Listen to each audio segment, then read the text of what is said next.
Samsung S20 Ultra merupakan kasta tertinggi dari flagship keluaran brand Samsung untuk di tahun 2020 ini. Ada hal menarik yang akhirnya mendorong gue untuk membuat video ini, yaitu adalah kameranya. 108 megapiksel wide angle lens dan kamera depannya 40 megapiksel.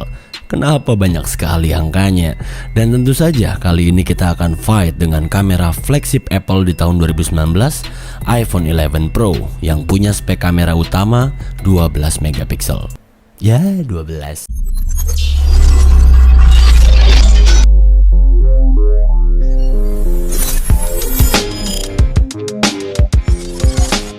Sebelumnya saya mau mengucapkan terima kasih untuk Mas Mobi yang udah kasih pinjem handphone barunya untuk main TikTok ini ke iTech Live. Dan gue nggak akan bikin video unboxing maupun review pada video kali ini. Jadi silahkan cek YouTube-nya Mas Mobi kalau mau lihat video unboxing atau reviewnya Samsung S20 Ultra ini. Tapi nggak apa-apa, gue akan kasih simple review aja sedikit mengenai Samsung S20 Ultra warna cosmic grey ini dari sudut pandang gue sebagai pengguna Apple yang masih baru banget dan bukan Apple fanboy. Buat gue desain belakang dari Samsung S20 Ultra ini gimana ya, gue kayak ngelihat ada bagian yang masih kayak kosong gitu antara kameranya yang gede ini dengan logo Samsung yang di bawah sini. Atau mungkin karena ini adalah smartphone Samsung dengan dimensi terbesar dan agak memanjang gitu. Tapi untuk build quality dan finishing material ini udah oke lah, kerasa dan kelihatan premium pas di tangan. Ya iyalah, 18 juta ya kali dikasih plastik. Premium yang gue maksud adalah aluminium bezel yang dipadukan dengan material glass pada bagian belakangnya. Naizu. Saat dijajarkan dengan iPhone 11 Pro, emang kelihatannya dua flagship ini punya filosofi desain yang berbeda. Walaupun dua-duanya mengarah ke desain yang premium, tapi biar kalian ajalah yang nilai sendiri. Kira-kira lebih ganteng mana iPhone 11 Pro atau Samsung S20 Ultra? Silahkan voting di kolom komentar bawah ya.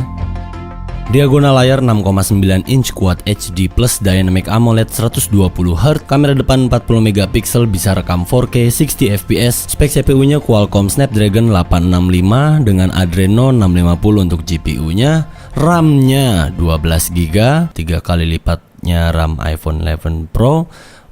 Internal storage 128GB, bisa up to 1TB dengan micro SD card. Sekarang kita ke bagian kamera utamanya yang gede banget ini. Maksud saya fisik dan megapikselnya gede banget. Spek kamera utamanya ini wide lens 108 megapiksel dengan bukaan lensa f1.8. Lalu ada 48 megapiksel zoom lens atau telefoto yang bisa 100 kali digital zoom. Ini nama fiturnya adalah space zoom. Lalu ada 12 megapiksel lensa ultra wide dan terakhir 0,3 megapiksel VGA time of flight kamera. Dan kamera wide utamanya ini bisa rekam video sampai resolusi 8K 24 fps.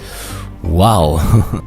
Dan dari semua per megapikselan itu yang udah saya sebutkan, kita akan langsung compare dengan kamera dari iPhone 11 Pro yang punya spek kamera 12 megapiksel untuk ketiga lensanya. Semangat iPhone 11 Pro, kamu pasti bisa. Untuk pengujian kamera saya dibantu dan dipinjemin tripodnya Mas Mobi biar bisa ambil foto dan video secara bersamaan. Makasih Mas Mobi, kami suka ram.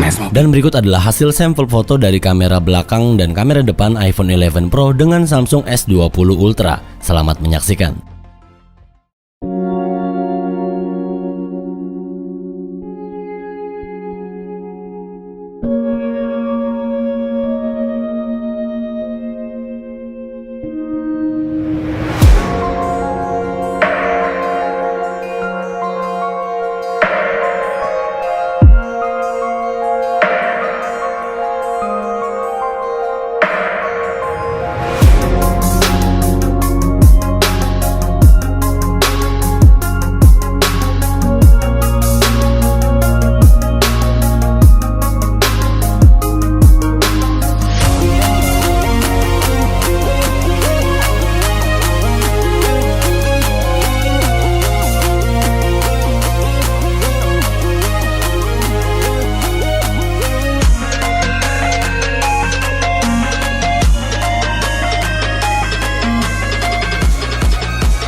Halo guys, ini adalah tes untuk kamera front facing kamera dari iPhone 11 Pro dengan Samsung S20 Ultra.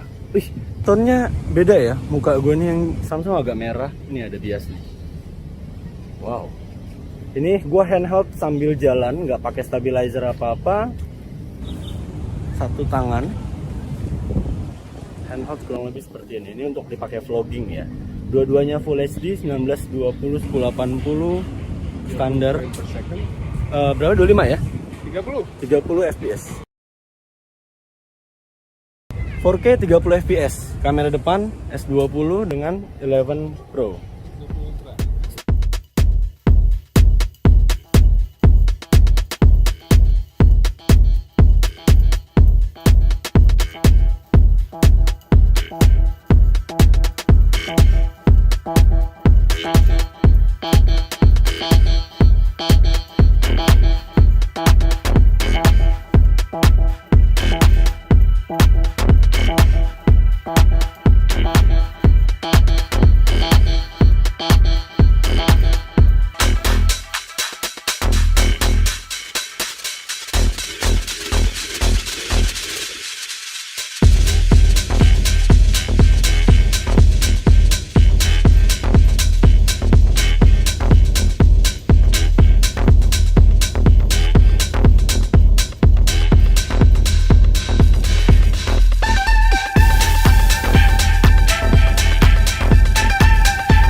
Oke, setelah melihat hasil dari pertarungan yang agak tidak seimbang ini, karena perbandingan megapikselnya itu seperti 1:10, tapi dari tes yang saya lakukan sangat-sangat seru banget, karena hasilnya dari masing-masing kamera itu punya karakter dan tone warna yang berbeda, dan seperti biasa, gue masih tetap suka dan masih tetap stay untuk memilih dengan tone warnanya si Apple, karena dia punya dynamic range yang begitu natural. Kita bisa lihat di warna foto atau videonya Samsung, karakter fotonya memiliki saturasi yang cukup tinggi dan kontras ya, sedikit lebih kontras dari iPhone 11 Pro. Lalu berikutnya untuk video, untuk performa di kamera depan dan di kamera belakang sangat mengejutkan sekali di sini, yang dimana 12 megapiksel bisa menyaingi kamera depan dengan 40 megapiksel. Begitupun juga pada bagian kamera belakangnya. Dua jenis lensa gua tes langsung untuk wide lens dan ultra wide dengan resolusi yang sama 1920 x 1080 piksel di 30 fps. Keduanya bisa menghasilkan video yang sangat baik sekali.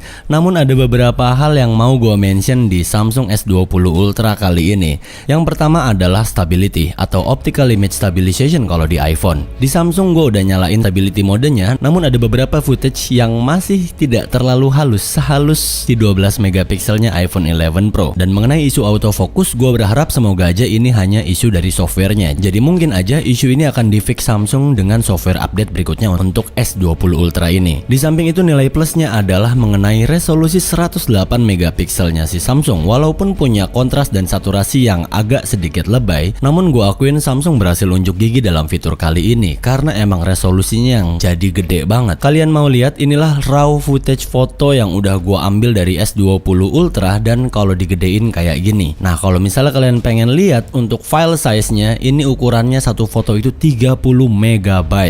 Dan satu foto ini punya spesifikasi pixel sebesar 12.000 kali 9.000 pixel. Itu gede banget filenya gitu. Bisa dicetak langsung jadi spanduk dan dipasang di depan komplek. Dan tadinya saya pikir dengan 108 megapiksel atau dengan rasio pixel yang sebesar ini bisa buat ronsen mungkin, atau bisa buat USG mungkin, ternyata tidak bisa.